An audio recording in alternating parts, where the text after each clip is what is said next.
आज पढ़ते हैं जलियांवाला बाग हत्याकांड। ठीक है ना। जलियांवाला बाग हत्याकांड कब हुआ था? तो 13 अप्रैल 1919 को ये हुआ था। कहाँ? ये पंजाब के अमृतसर में, पंजाब के अमृतसर में हुआ था। कब? 13 अप्रैल 1919 को। ठीक है। यहाँ पे श्री हर मंदिर साहिब, जो आज गोल्डन टेम्पल है, वहां से 500 मीटर के दूरी पर जलियांवाला बाग है। ठीक है। तो उस बाग में ही भारतीय नेताओं द्वारा एक सभा हो रही थी। उस सभा पर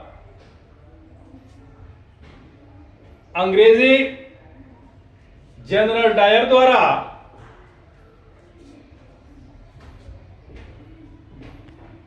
बिना किसी सूचना के, बिना किसी समझौता के उन पर हमला कर दी गई थी। ठीक है। उन पर हमला कर दी गई थी, जिसमें बहुत सारे लोग मारे गए थे। अब बात यहां पे आती है, क्या आखिर हमला क्यों की गई? हमला क्यों की गई? ते बात थोड़ा सा और हम आगे बढ़ते हैं। जलियांवाला बाग हत्याकांड के थोड़ा ऊपर चलते हैं। ठीक है। एक रॉल एक्ट, ब्रिटिश सरकार द्वारा रॉल एक्ट रूल लाई गई थी, जो 17 मार्च 1919 को लागू किया गया था। ठीक है। इस रूल का नाम रॉल एक्ट नाम दिया गया। इस रूल के तहत भारत के अंदर में किसी पर भी बिना किसी इंफॉर्मेशन के, बिना किसी लिखा पढ़ी के वो व्यक्ति को कानूनी हिरासत में लिया जा सकता था, लिया जाता था। ठीक है। कोई किसी तरह का सभा नहीं कर सकते थे, अधिक भीड़ नहीं कहीं लगा सकते थे। ठीक है। इस तरह का नियम रॉल एक्ट में लाया गया था। इसको काला कानून के नाम से भी जानते हैं हम लोग। इसे नाकील न वकील दलील, ये भी आता है। क्वेश्चन ऐसा भी रहता है, नाकील वकील दलील, इसमें से किस कानून को कहते हैं? 4 विकल्प दिया रहेगा, तो उसमें रॉल एक्ट रूल को हम लोग मानेंगे। ठीक है ना। ये 17 मार्च 1919 को लागू हुआ। अब रही बात कि 17 मार्च 1919 को इसको लागू करने का रीजन क्या था? ठीक है ना। रीजन यही था कि भारतीय लोग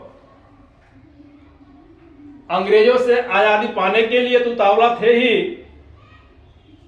अंग्रेज के अगेंस्ट में हर जगह विरोध प्रकट हो ही रहा था। लेकिन इतनी जल्दी क्यों प्रकट हो रहा था और इतनी जल्दी रॉल एक्ट लागू क्यों करना पड़ा? इसके पीछे भी रीजन है। प्रथम विश्व युद्ध की यहां बात आती है। अप्रैल 1914 में ईस्ट इंडिया कंपनी के नाम नहीं, अंग्रेजी सरकार प्रथम विश्व युद्ध में शामिल हुआ। ये जब प्रथम विश्व युद्ध में शामिल हुआ तो इस युद्ध में भारतीय सैनिकों से इन्होंने पूरी सहयोग ली। ठीक है। हर तरह से भारतीय सैनिकों ने इसको सहयोग दिया, यहां तक कि पूरी 20 युद्ध में 1914 से 11 नवंबर 1918 तक चली युद्ध में भारतीय सैनिकों ने हर तरह का इन्हें सहयोग दिया। ब्रिटिश सरकार को लगभग 43-44 हजार भारतीय मारे गए थे परसों इस युद्ध में। इतनी संख्या में मारे जाने के बाद भी जब युद्ध समाप्ति हुई तो भारतीयों की यह आशा था कि ब्रिटिश सरकार को हम लोग बहुत हेल्प किए हैं, जैसे कहा वैसे हम लोग सहायता किए, उसको युद्ध में हेल्प किए, इतना हम लोग मारे गए, तो ये जो हम लोग पर जो नियम जो इतना टाइट करके रखा हुआ है उसमें कुछ सुधार करेगा, कोई रूल में और मने ऐसा करेगा कि ऊपर हम लोग का मने हेल्प हो, ज्यादा ही तंग नहीं करे। इस लोग आस लगा के भारतीय लोग आशा में थे, लेकिन ब्रिटिश सरकार उनकी आशा पर पानी फेर रहा था। ठीक है, तो भारतीय लोग उठकर जहां तहां इसका विरोध में खड़ी हो रहे थे। इसी बीच ब्रिटिश सरकार को ऐसा लगा कि आखिर यहां शासन हमारा होते हुए भी ये लोग जहां के तहां इतना हम लोग के अगेंस्ट में कहीं मीटिंग कर रहा है, कहीं कुछ कवार दे रहा है, विरोध प्रकट कर रहा है, हो हल्ला कर रहा है, आखिर इसके पीछे क्या राज है? क्या ये लोग अपने से कर रहा है कि कोई इसमें दूसरा देश का कहीं हाथ है? क्योंकि उस समय प्रथम विश्व युद्ध समाप्त हुआ था। प्रथम विश्व युद्ध में लगभग 37-38 देश यानी सामने से या पीछे से सापेक्ष या निरपेक्ष रूप से पूरा वर्ल्ड इसमें शामिल था। यदि गिनना के दृष्टि से देखा जाए तो 37 देश 38 देश इसमें शामिल थे। और उसी में ब्रिटिश इंग्लैंड को यह शक हुआ कि आखिर उस देश में से तो ही नहीं कोई इन लोग का भड़का रहा है। ठीक है, इसके लिए उसने क्या किया कि 1918 में ठीक है ये जनरल ब्रिटिश जज सिडनी रॉलेट की अध्यक्षता में, ठीक है, कौन?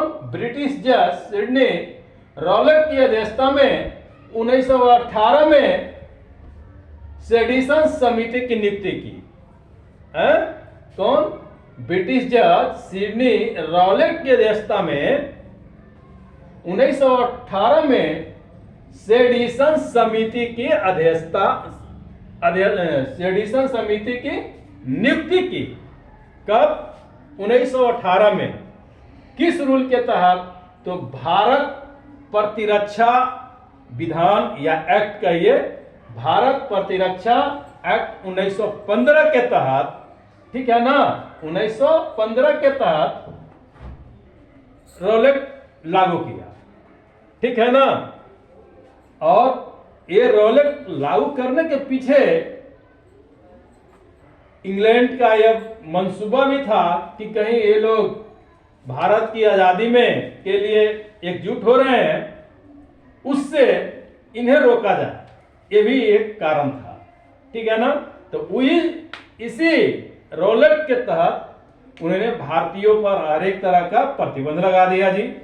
ठीक है, कोई एक जगह ज्यादा रहेगा नहीं, कोई मीटिंग नहीं करेगा, कोई सभा नहीं करेगा, कोई ये उसके विरोध में यदि कोई आवाज कहीं उठता तो उसको बिना कहले, बिना सरकारी थाना कहीं जाके उसका नाम शिकायत किए हुए अनथाई उसको पकड़ लेता था, और पकड़ के उसको बंदी बना कर डाल देता था, उस पर जो भी सजा हो उसको देता था, ताकि ये भय पैदा हो। और एक खास करके बंगाल और पंजाब के क्षेत्र में ये ज्यादा ये रूल उन्हें टाइट किया।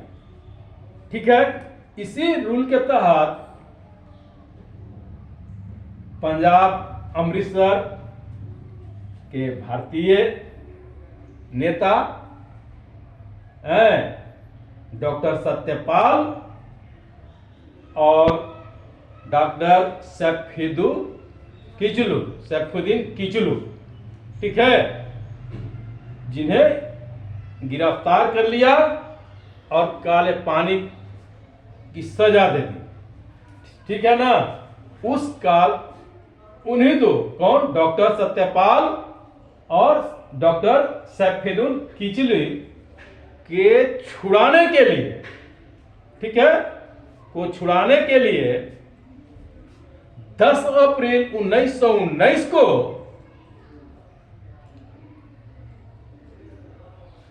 उनके कार्यालय में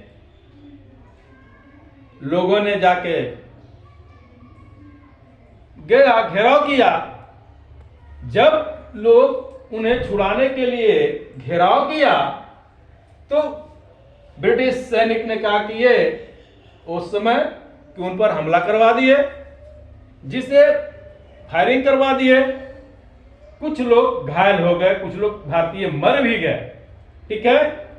उसके विरोध में फिर उन्होंने उपद्रव किया, तो उस उपद्रव में 4-5 यूरोपीय मारे गए, 4-5 यूरोपीय मारे गए। ये ठीक है ना, तो 4-5 यूरोपीय मारे गए। तब फिर उसके अगेंस्ट में अंग्रेजी ने फिर उन लोग उपद्रवियों पर हमला किया, उसमें 20-25 और फिर भारतीय मारे गए, ठीक है। इसी सब होते हुए उनको छुड़ाने के लिए, इनसे अपनी बात को सरकार तक पहुंचाने के लिए इसी बाग में, उसी जलियांवाला बाग में, ठीक है ना, बैसाखी पर्व होता है। उसी बैसाखी 13 अप्रैल को बैसाखी था और वहां मंदिर था एक, वो मंदिर श्री हरिहर श्री गुरु का मंदिर था, जहां हर साल पहले से भी वहां मेला उस दिन लगती थी। अच्छा, वहां लोग आते थे, मेला में घूमने आते थे। तो एक मेले के में घूमने के ख्याल से भी लोग उस दिन आए हुए थे, और वो सैफुद्दीन किचलू और डॉक्टर सत्यपाल के छुड़ाने के ख्याल से भी लोग उस वहां पे आके और उस बाग में सभा कर रहे थे, शांतिपूर्ण सभा कर रहे थे। नहीं कि उस दिन उसमें कुछ हंगामा हो रही थी, कुछ नहीं। अब वहां सभा में जो लोग थे, कुछ मेला घूमने आए थे, वो लोग भी जाके शांतिपूर्ण संपन्न उस सभा को सुन रहे थे। और वो बाग कैसा था कि चौपट्टी से वो दीवार था घिरा हुआ, उसके अगल बगल में घर था बना हुआ, और जिस एक के रास्ता था, एक रास्ता से जाना है और उसी से आना है। और दरवाजा भी कितना था, तो 7.5 फीट, ठीक है, 7.5 फीट लंबैया दरवाजा था, उसी से आना है, उसी से जाना है। उसी वक्त जब ये सभा हो रही थी, जनरल डायर ने अपने 90 सैनिकों के साथ, ठीक है, 90 सैनिक लेकर आ गए। आप बिना सूचना के, किसी तरह से कोई खबर नहीं दिए, उन्होंने सब पर हमला करवा दिया। 10 मिनट तक बंदूकें चलते रही, लगभग 1650 गोलियां चली, उसमें से 1650 गोली चली, बहुत सारे लोग मारे गए उसमें, ठीक है। भागने का किसी को मौका नहीं मिला। छरदवाली जो तड़पे, कितना तड़पे, करीब करीब उसमें आदमी मरे गए। उसमें एक कुआं भी था, ऐसा है, एक कुआं था जिस कुआं में लोग जान बचाने के चलते कूद गए, जान बचाने के चलते, सूखा कुआं था, ठीक है, उसमें कूद गए। उसमें से 120 मरे हुए व्यक्ति का बॉडी उसमें से निकला था। कितना? 120 बॉडी निकला था उसमें से, ठीक है। और 120 व्यक्ति निकला था उसमें से, सिर्फ कुआं में से। शायद उसी कुआं में से एक व्यक्ति वो भी थे जो उस युद्ध का आगे चलकर एक अच्छा नायक बने, जो जीते, जो यहाँ तक कि और कर्फ्यू लगा हुआ था, ठीक है ना, यहाँ कर्फ्यू लगा हुआ भी था, मार्शल लगा दिया गया था, ठीक है, मार्शल के तहत ही ये सब हो रही थी। तो जो जनरल डायर गोली चलाए और उन्होंने इसकी सूचना किसको दी है? उन्होंने अपने ऊपर वाले को, ठीक है, ब्रिटिश राज के ऊपर वाले को उन्होंने सूचना दी है, तो उन्हें उसके बदले और शाबाशी दी गई, ठीक है। उस युद्ध, उस बाग में जो अथी होता है, मरने वाला का सूची है, नाम लिखा हुआ है अभी भी, तो 388 व्यक्ति का नाम वहां मिलता है। कितना? 388 व्यक्ति का नाम मिलता है। अब ब्रिटिश राज के अभिलेख में 379 व्यक्ति को कहा गया कि शहीद हुए हैं और 379 के का शहीद हुए हैं, ठीक है ना।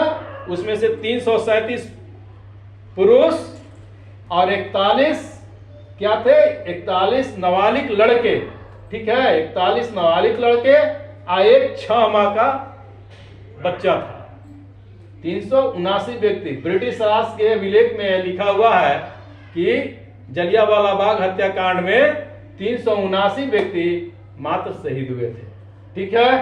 और अमृतसर के डिप्टी कमिश्नर के कार्यालय में 484 व्यक्ति की शहीद की सूची है। अमृतसर के डिप्टी कमिश्नर कार्यालय में 400 शहीद व्यक्ति की सूची है, ठीक है।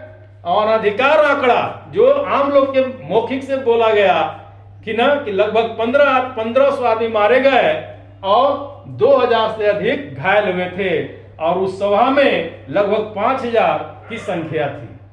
कितना? लगभग 5000 की संख्या थी, जिसमें से 1500 मारे गए और लगभग 2000 व्यक्ति घायल हुए थे, ठीक है ना। आम जन की भाषा थी। अब बात यहां रही कि उस कुआं से एक व्यक्ति बंदा ऐसा था जो बहुत घायल हुआ था, शायद वो जिए या मरे, कोई मने उसका कोई अथी नहीं था, लेकिन किसी तरह से वो जिंदा हो गए और उन्होंने जिंदा होकर वो प्रण कर लिया कि मैं जनरल डायर को मारूंगा, ठीक है, मैं जनरल डायर को मारूंगा। उसका नाम क्या था? मारने वाला व्यक्ति को उधम सिंह था, ठीक ना।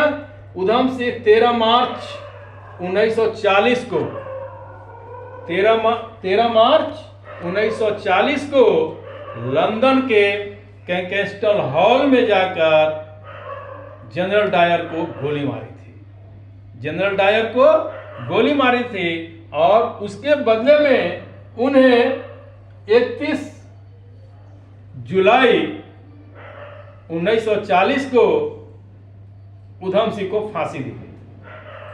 31 जुलाई 1940 को उधम सिंह को फांसी दिया गया, ठीक है। और इसमें कुछ छूटा?